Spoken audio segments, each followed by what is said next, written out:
તમારા છોકરાઓ પણ જો આવી ગેંગમાં જતા હોય તો એને રોકજો, કારણ કે જિંદગી બગડી જશે. એકવાર આ ટીમ આવી જશે ને, હા થોડો સમય તમે ચાલી જશો, તમારા સરસ મજાના ફાર્મ હાઉસો, તમારા સિમ્બોલ વાળી ગાડીઓ બધું જ થઈ જશે ભાઈ, પણ તમે યાદ રાખજો એક ઉપરવાળો એટલે કે ઈશ્વર એના હિસાબમાં કોઈને છોડતો નથી. તમે કોઈનું હરામનું એટલે કોઈની મહેનતનું તમે હરામનું ખાઈ લીધું છે ને તોય ઉપરવાળો નહીં છોડે.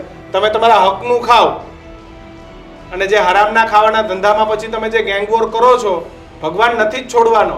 ભલે કદાચ તમે અત્યારે લાકાન ધોકાના જોડે કદાચ 2-4 દિવસ ચાલી જશો, આ મસ્તાનીને તો એવું જશે ને કે આપણું શું થશે, આપણો તો ભાઈ મસ્તાની ભાઈ, અને બીજું ભાર્ગવભાઈ, આપણા ભેગા ભાવેશભાઈ, અરે ભાવેશભાઈ ની ભાઈ બુલડોઝર ફરી ગયું ને એના ઘરે, અને કાલ વરઘોડો નીકળે તોય નવાઈ નહીં, અને જો આ ભાઈની ગેંગમાં કામ કર્યું છે ને તો ગુસ્સીટોક લાગે તોય નવાઈ નહીં ભાઈ, અને અધિકારી તરીકે મદદ કરી છે તો નોકરીમાંથી સસ્પેન્ડ થાવ તોય નવાઈ નહીં. એટલે કાર્યવાહી થશે જ, અને રીલમાં જ ભાઈ બધી મજા આવે.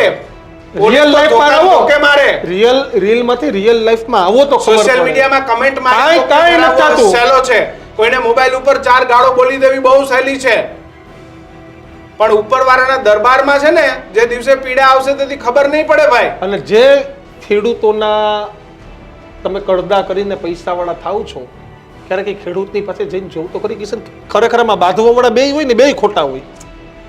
પૈસા તો ખેડૂતના ગયા જ હોય, જમીનના કબજા અપાવવાના લેવડાવવાના આ જ ધંધા અત્યારે ચાલી રહ્યા છે. તમારા સમાજના ગૌરવ લેવા હોય તો કેવા લેવાય ભાઈ? સમાજમાં સારા અધિકારીઓ કોણ બન્યા, સમાજમાં સારા નેતાઓ કોણ, સારા શ્રેષ્ઠીઓ કોણ, સમાજની કઈ દીકરીઓ આગળ આવી, એના માટે સામાજિક સમાજ ભેગો કરો ને ભાઈ.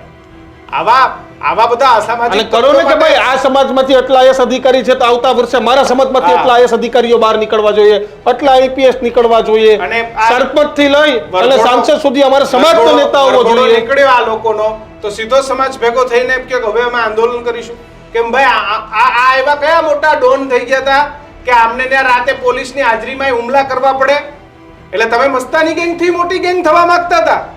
ગેંગમાં નિયમ છે ભાઈ કે તમે કેવડા મોટા માણસ પર હુમલો કરો છો એનાથી તમે એટલા મોટા માણસ કે એટલા મોટા ડોન. એટલે આ આપણું ગુજરાત કઈ તરફ જઈ રહ્યું છે, એમાં ઉત્તર ગુજરાતમાં તો છેલ્લા દિવસોમાં કેની નજર લાગી છે ને સામાજિક વાળાઓમાં એ ખબર જ નથી પડતી.